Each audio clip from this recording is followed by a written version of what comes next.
feel like Sam is digging his own grave every time he talks to you guys. Yep. It's like if he just ignored it and didn't say anything, we probably wouldn't have done it, but now it's just become like a focal point every single time we watch Team Liquid play that we just have to just light him up. But you know how he's like, dude, did you watch how well I played? Dude, did you see this game?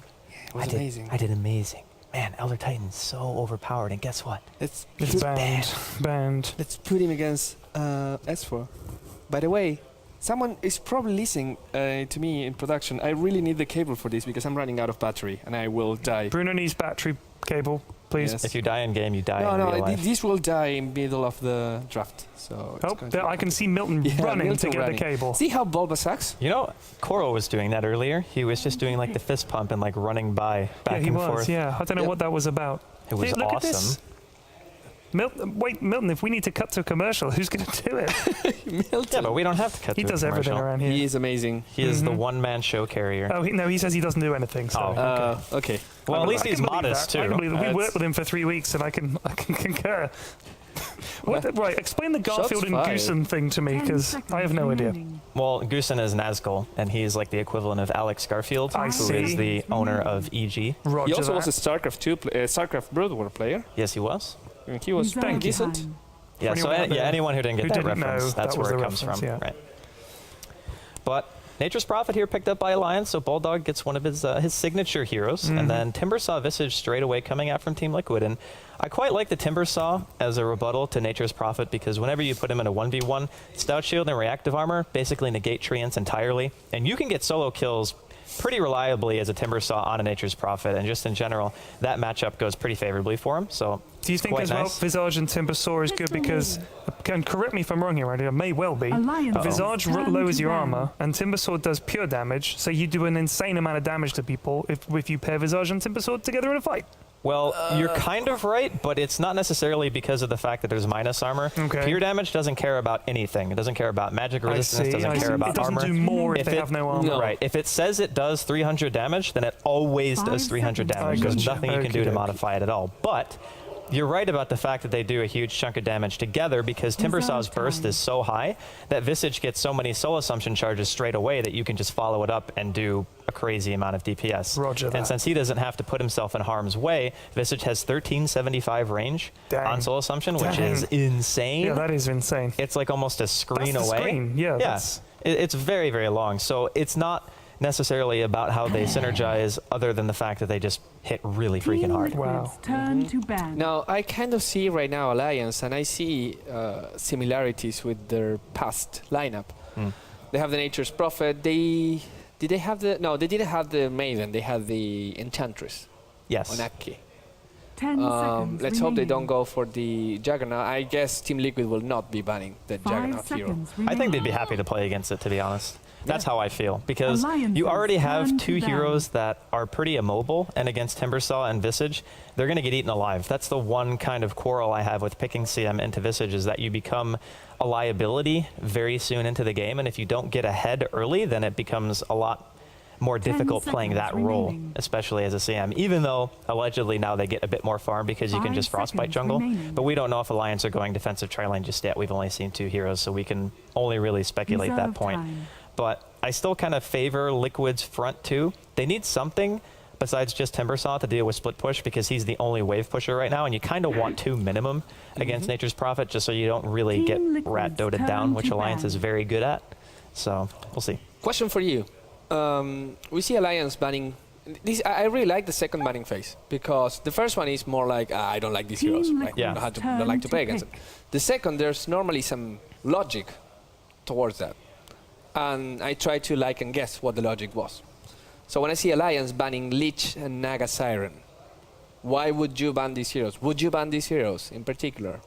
I think the Naga ban is warranted, because they do synergize quite well with Visage and Timbersaw. It's very easy to set up a kill if you land an snare on anyone, and plus Song is great counter initiation, and those are the things that you don't want to have when you're playing a Prophet, because his whole spiel is getting map control, getting some tier 1 towers, and then split pushing. But it's very easy to catch him out with a lineup that Team Liquid have already, just by having familiars, and then if you partner that with Song, you're giving Team Liquid the capability of taking the perfect team fight, which if Furion doesn't get his first tier 1s, he really doesn't do anything at all. That's something that people seem to forget pretty often, is that if you have 2 lanes that aren't winning and 1 lane that is winning, you have to emphasize the 1 winning lane to make sure that you get a tower, because that's when you can start kind of snowballing the hero. But if that doesn't happen, then he doesn't really do much. So I think taking away the Naga Siren takes away a lot of lane presence potential coming in from a Visage Naga support. That combo in itself is ridiculously strong. And plus, it's ambiguous, because you can do anything you want with it. You don't have to necessarily say, oh yeah, this is defensive, or oh yeah, this is aggressive. Right. Clock. Team Mechanical. I still like this though, because Timbersaw, you don't typically want to put a lot of melee heroes with the clockwerk, because cogs are almost as disruptive for your own team if it's a melee hero as it can be for your enemies. But it's okay here because of Timbersaw's sheer mobility. You can just chakra him into it, and you have Visage, who already is like an artillery cannon. You just put him in the back and he kills people. So nice synergy trap there. Somebody in the cogs and murder them. Yeah. Question for you, Andy, again. I feel like I'm taking a test, or you're taking a test right now. Okay. How am I doing so far? You're doing pretty well, sir. Pretty well, okay. But don't get overconfident. All right. I'm going to keep myself in check. I'm ready for the next question. That's good. So clockwerk is one of these amazing offlaners that like do very well against most lineups. What's clockwerk's nightmare in terms of like what kind of lane he can be like, well, I really can't do much here? It's actually funny because 1 versus 1, Prophets typically beat Clockwerks pretty hard, but it's not necessarily because of the hero matchup, it's because of how they function in the team. We've seen it actually a couple of times during the league so far, where you have a Nature's Prophet who in lane edges out the Clockwerk and CS a bit, and we typically see them go phase boots into Midas, into Shadowblade or something like that, right? The item progression usually stays static. So it's not necessarily about the dynamic of the exact lane, but Prophet does still beat Clockwerk. And then during the mid game, I feel as though a Nature's Prophet can apply a lot more pressure to the map than a Clockwerk can, whereas Clockwerk has more of a solidified, okay, I need to hunt a specific hero and I need to force fights. I think in terms of execution, Nature's Prophet is a bit easier to run. So in that sense, I would actually give Alliance a little bit of an advantage. Okay. That's pretty good. Now, how about you, Pirin? I know you're the clock expert these days. It's true. Well, Andy's seen my clock, and well, you know, and more besides. So why am I having problems again with Nature's Prophet? This is the second time today. Damn. He apparently doesn't win very much. No, it doesn't. And I kind of have a problem with that specific hero. Must be the apostrophe. It must be. To be honest, I was playing Dota today instead of fixing. I like clock a lot. I personally hate playing against anyone with any kind of silence, like Drow or something like that. Always is bad. You mean a silence? Indeed, because you get silenced, you can't cogs, you can't do anything, and she can sort of kite you, slow you, and everything. It was I don't like that very much. But other than that, really, he's pretty awesome. It's hard to kill. He can use the hook to escape if you need to. He's great. I absolutely love him. I went months with never playing him, and then just fell in love with the guy.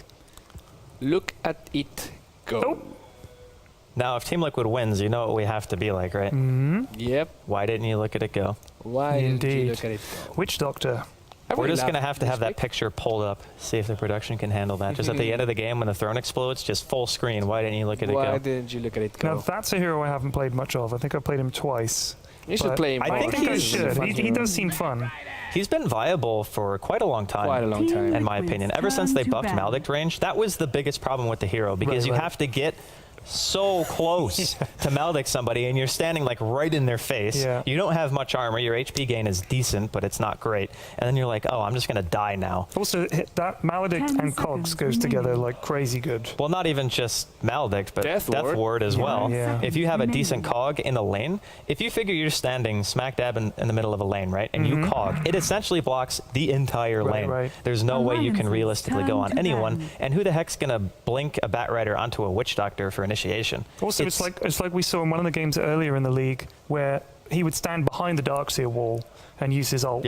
And give him. It's like building a sandbags for Witch Doctor to hide in. Give him a foxhole. Would you say Witch Doctor is a situational pick, Andy? Looking at the screen right there. Maybe situational. What the hell? But the thing is this: Witch Doctor actually has one of the highest base damages for any support. His lane presence is quite strong. His attack animation is pretty good. Yeah, it's pretty good. He has an amazing stun, arguably like the best stun in the game. That's not an ultimate. People would say it's probably also the worst stun in the game. Well, here's the thing. If you hook somebody or you're against somebody that has a batrider, and say the batrider has blink force staff, you have right now on Team Liquid 3 heroes who can counter initiate on him super easy. So in this case, I think it's quite good. And if you ever catch more than one person in cogs, all of a sudden Cask becomes like god tier. Those heroes just don't move ever, right? Yeah. And yeah, of course, it's all saying if these specific instances happen, but realistically in a game, you're only going to be taking so many fights around creep waves, right? So when people start like smoke ganking into the woods and they start taking fights once towers are dead, you're going to see a lot of really good cast stuns. It just kind of happens. And then Medusa for the last pick on Team Liquid, that's like one of the hardest of hard carries just because of mana shield and split shot. I think this is actually quite strong. And this is my question right now. Does any of this team go offensive try? Because I think both teams have the potential. When you have a Crystal Maiden and an Alchemist, you have 3 stuns right there, plus the acid and whatever they're going to pick last. I think they could go aggressive if you're Liquid. And Liquid can also go aggressive. But at the same time, you're putting Clock against Nature's Prophet, and we know how that ends. Yeah, it's bad for the clockwork, but if you hold the alchemist down, since you don't get that bonus HP from chemical rage anymore, it's going to be really difficult to kind of sustain the damage. I was actually about to say Weaver. Yeah, support alchemist. Support alchemist, okay.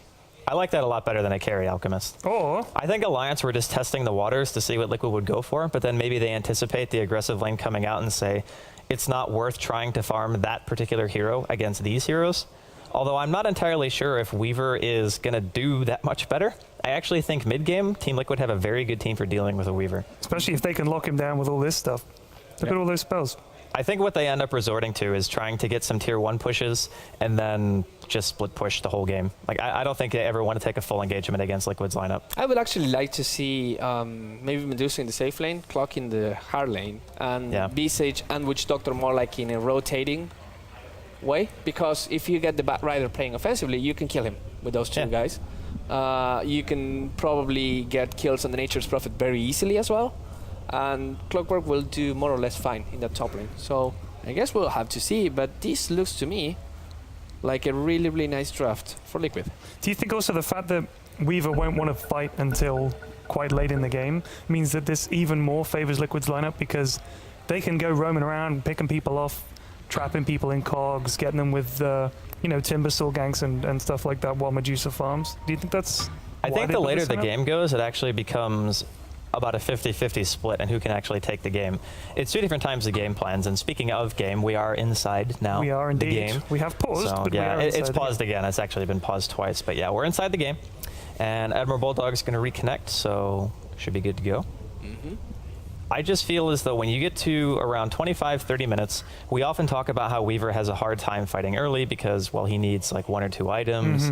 But if he gets there, if Liquid don't just 5-man death ball Alliance down by that point in the game, between AdmiralBulldog and a Weaver, they can realistically only hold down one of them. Right. So other than that, it's like you're going to